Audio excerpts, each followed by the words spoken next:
Okay.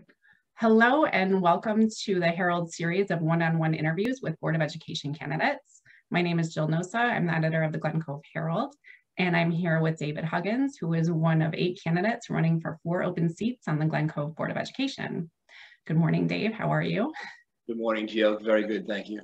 You've been on the board in the past. What inspired you to seek a term this year?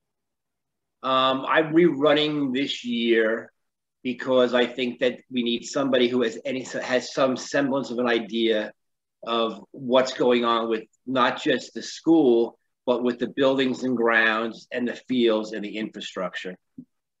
Okay. And what do you feel is the biggest issue facing the district? Well, there's a multitude of issues, but I think that considering that the two high-priced bonds that were tried floated that failed, that now there's an opportunity to use monies being given to work on things that the bond could have done that we now have the money to. And there is having school only virtual for a time period. And I said, I've had 2 children who graduated from Glen Cove High School years ago, and I have 2 young children in the school. And I think we need, in kindergarten and in 2nd grade, we need to be able to keep the schools open, keep them safe, and not let kids fall through the cracks because they're home or not learning.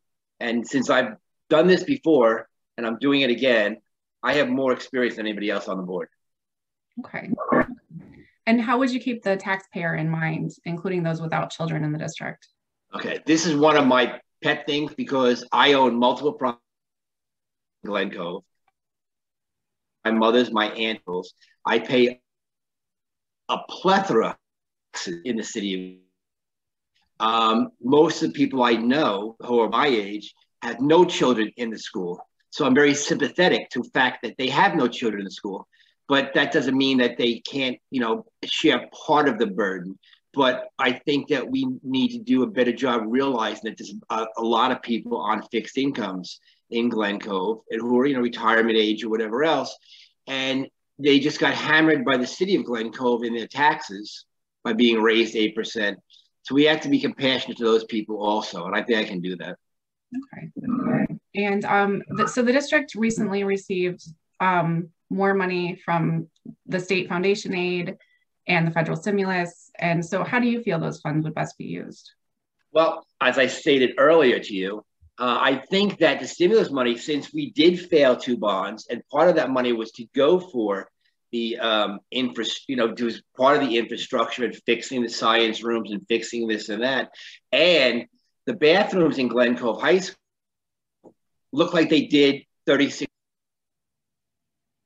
when I was there. And I think that maybe we can take some of the stimulus money and work on the infrastructures, fixing the grounds, fixing the buildings, fixing the bathrooms, rather than keep going at the bond and asking people to dig deeper in their pockets, especially the taxpayers who are on fixed incomes, who are retirement age, who have no children in the district, where we can actually use the stimulus money for that. Because I think our programs that are already in place, and the fact that we were out of school, we weren't using substitutes really, we have extra money in the budget, and we should just use that stimulus money to because it's great to have programs, but if the building is falling down and the bathrooms don't, it's no sense having kids. Okay. Just my opinion. Okay. And finally, so why should the community vote for you? Well, I can tell you that out of the candidates running or candidates still sitting on the seat, I'm probably the only one with 61 and a half years of Glen Cove background. I was born in Glen Cove. I went through Glen Cove High School.